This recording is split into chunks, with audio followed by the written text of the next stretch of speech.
All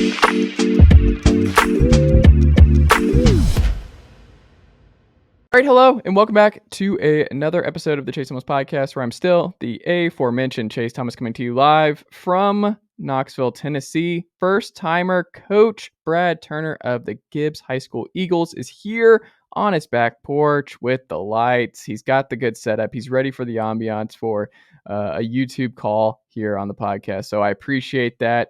Coach, how are you doing this evening? Doing well, man. Just got home from practice and enjoying the back porch fall weather. What's your go-to fall activity in your family? We just football, man. That's what we do. Football.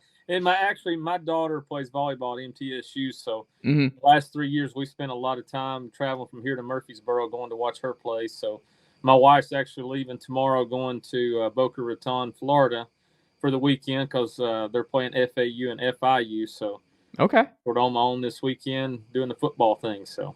Do you cook? What do you do when you're on your own? I'm on this back porch trying to do a little grilling, some steaks and things like that. But when I have time, there's not much time, but as much as I can.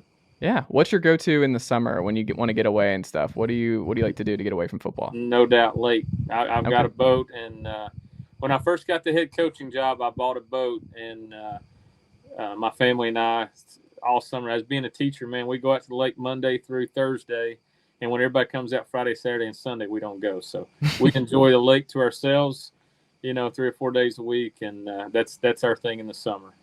I like it. Lake days are definitely a good one. What I think a lot of folks may not know about what your program has had to deal with this fall is very unique with the home situation, the home stadium situation. How would you characterize just dealing with that as a head coach and navigating it with your players this whole season? How have you been able to do that and stay the course and keep things moving? Because it's just such a weird, unique situation that your team has been dealt this fall. How has that affected things, and how have you navigated through it? Well, I'll be honest with you, Chase. The biggest thing was the preseason, trying to figure out what we were going to do. Mm-hmm. Once we got a plan and started playing, our kids have done a fantastic job. Our coaches and community our community's come to support us everywhere we go. And once we got a plan, kids are pretty resilient. They just sort of go with the flow, and it's been pretty good. I mean, obviously getting on the bus every Friday and traveling is tough, and packing up all your stuff in the trailer. But I think the hardest part was just trying to figure out what we were going to do. Mm-hmm. And it's sort of been, pretty consistent, but we just found out, I guess about 2 weeks ago, we're actually going back to Carson Newman for week 10 against South Dulles. So we're excited about that. But, it's, when you're out there practicing every day on your home field and you look out and there's no bleachers, obviously those, there's nothing like a home game on a Friday night. But our kids have done a good job. And I think once we got a plan, it's not been as bad. Of course, now we're talking, right now we're third in our region. Mm-hmm. And we have a chance if we win out to finish second. That's a home playoff game, and then we've got to go back to the drawing board, try to figure out where we're going to play a home playoff game. So it won't be ready by then either. No, man, it's it. I hope it's ready by the spring. Just put it that way. It's there's no bleachers there yet. They hadn't even basically started on the bleachers yet. So it's been a mess. Gracious. It's been a mess. Well, like you said, kids have fought through it. I'm curious, as just coaching in 2020 and just the weirdness of having no fans and what that was like, how is it different just not playing a normal home game versus not having fans? What do you think is harder on the kids? I can remember the first game of 2020 when we were playing Halls. It was a Thursday night game, and we were the first game in the state of Tennessee. So we felt like, man, we've really got to make this look good. So that, you never knew at that point were they going to cancel the season or what it was going to do. And I remember I bought 100 pennies, and I put them 3 feet apart on the sideline, and every player had to stand on a penny because the TV screen faced our sideline. So I wanted the perception of, man, this can be done, which is crazy when you get out on the field and you're hitting each other and all over each other. But on the sideline, you had to be 3 feet apart. But That was very tough. And you go back this senior class, man, that's when they were sophomores. So they've had to go through the COVID year, and then their senior year, they find out, man, we don't have any home games. Yeah. So it's been a difficult time for them. I really feel for those guys. But at the end of the day, they're getting to play football. Not having a home game is tough, but it's like I told them at the beginning of the year, man. It's one of those where you got a chance to make a movie about stuff like this if you do well and do something special. So I think it's something they'll always remember, and hopefully the season ends well and we make a run. What's been your lasting memory from this season thus far? Was there a moment? Was there a game? Was there a play? What has stuck with you the most thus far? I mean, obviously the first game, Halls is a big rival for us, and playing that game, getting off to a good start.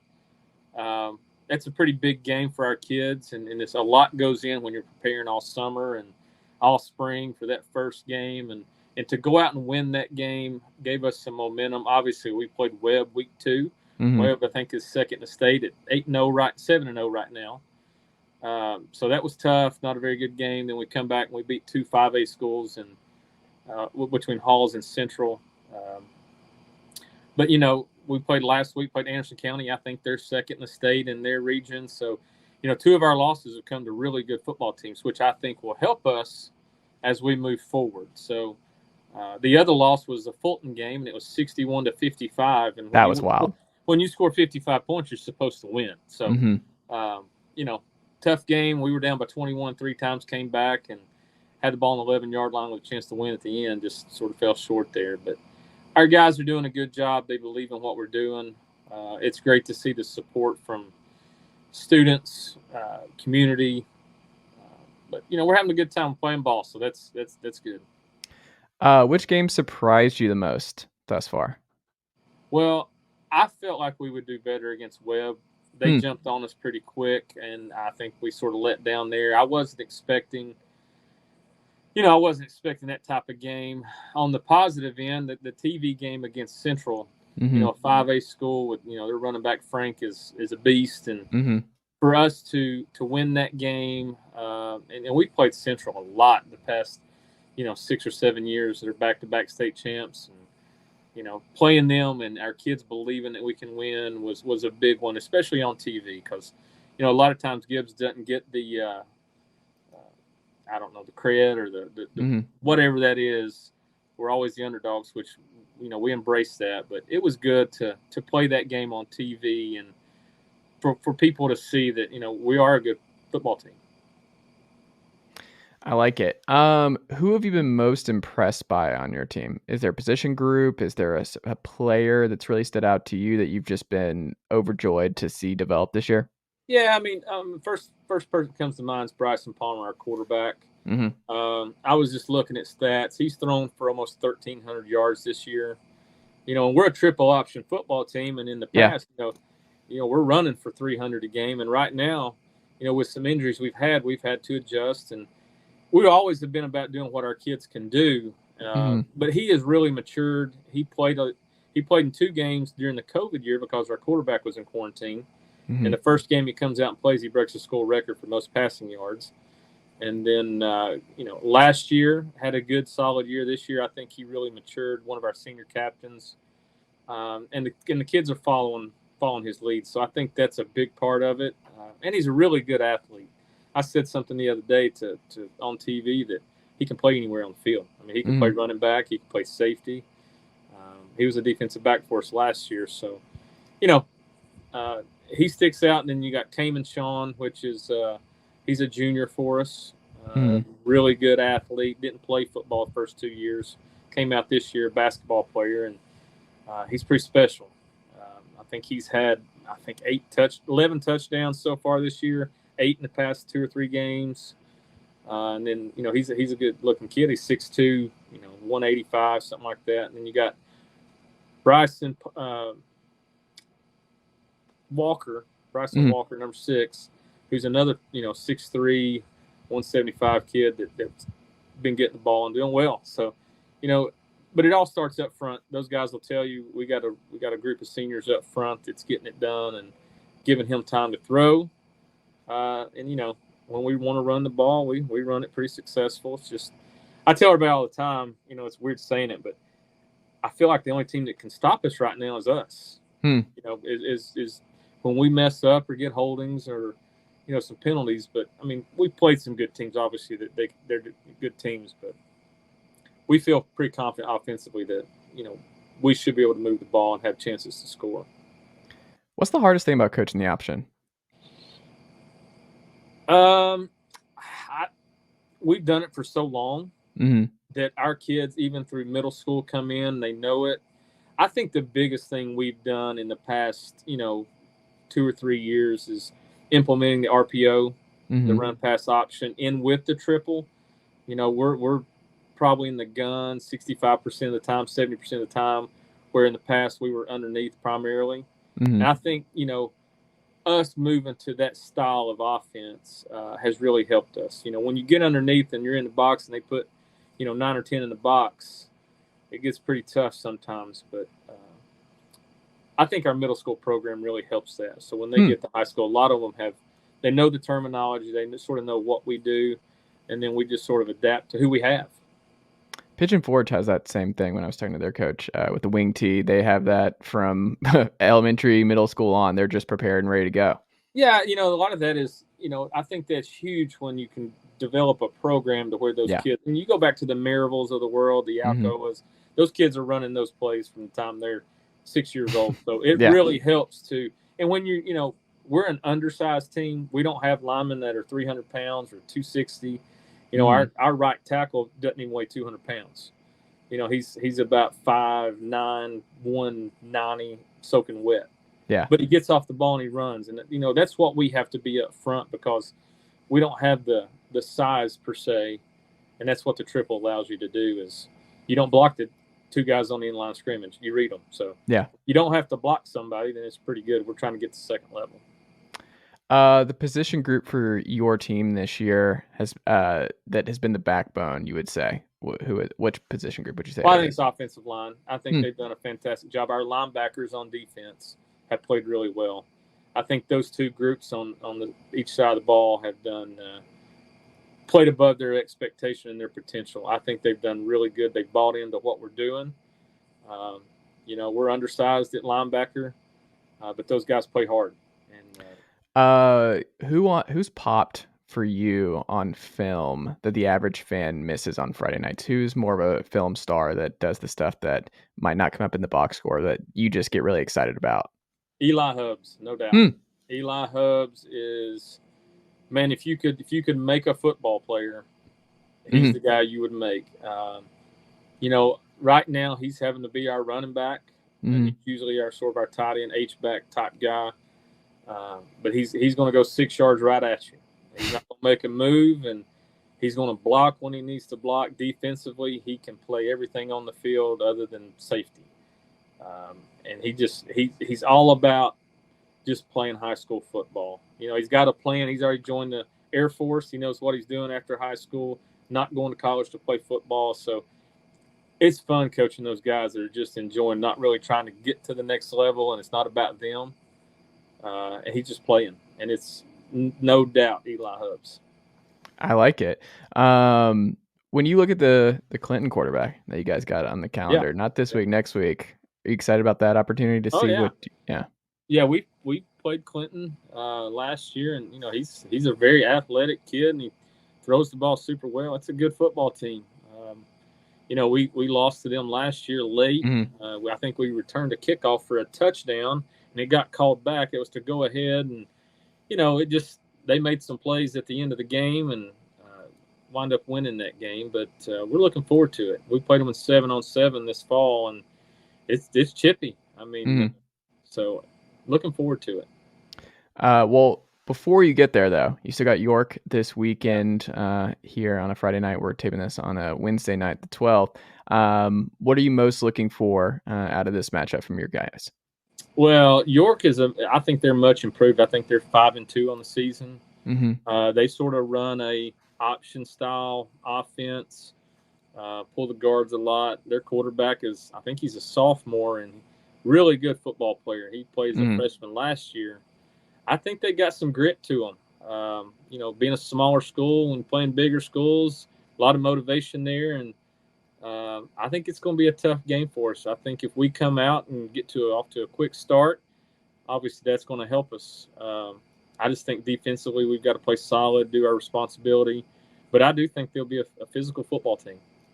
Did you see Arthur Smith a week ago for the Falcons? He called one, and he's just been like me. I'm a Falcons guy. I'm from Atlanta originally, and the Falcons have just been so good running the football this year, and they're so much fun to watch with the way he schemes this offensive line, which kind of overmatched we thought coming into the year.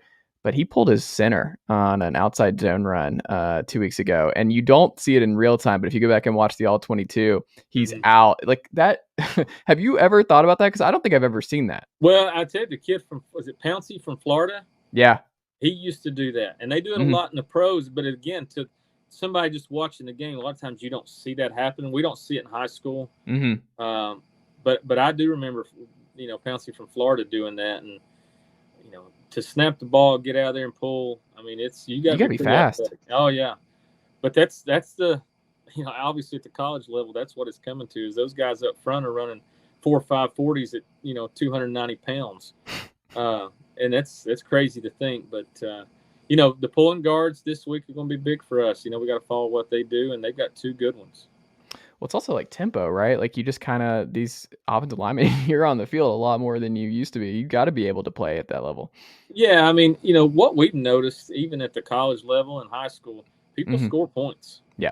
You don't see 14-0 games anymore. I think the RPOs and all this different stuff that offense does now, it puts a lot of pressure on defense. It really does. When Alabama's giving up 30 points and they're playing with 5 stars, that it's tough. Defense is a tough side to play, but I think it's a mindset and a mentality that you have to have. Seems like discipline's a big part of it too. It's just gap control and just like you just have to be so disciplined over the course of a game now that there's so much pressure. Like you said, it's so many decision making in the RPOs. Just it stresses these defenses out so much. Yeah, it's tough. We gave up some plays last week in the secondary at corner, but if you don't get pressure on the quarterback and he's got 6 or 7 seconds to throw it, it's hard to guard somebody that long. And yeah. We sort of got in that predicament last week, but a lot of times you're over there on an island now, man, and it's one-on-one, and you got to win those 50-50 balls. Yeah. You're not going to be playing any press man anytime soon, I would guess. No, we're not. not very much. We will a little bit, depending. Yeah. We mix it up quite a bit. I like it. Coach, last thing we'll wrap up here. Who would you say has grown the most from week 1 to now? Who do you think coming into the year was at one place and now you're like, man, they have come a long way from what I saw this summer? Well, I think Kamen, Sean, our wide receiver, he plays safety as well. Him coming in, not playing last year, basketball player, and his maturity has really shown this year. And he wasn't even in the starting lineup to begin the season against Balls, and he's just sort of worked hard and produced. I mean, when you got 11 touchdowns, man, you're doing something right. But he's really good with the ball in his hands. He comes to practice every day, works hard. And we weren't expecting that.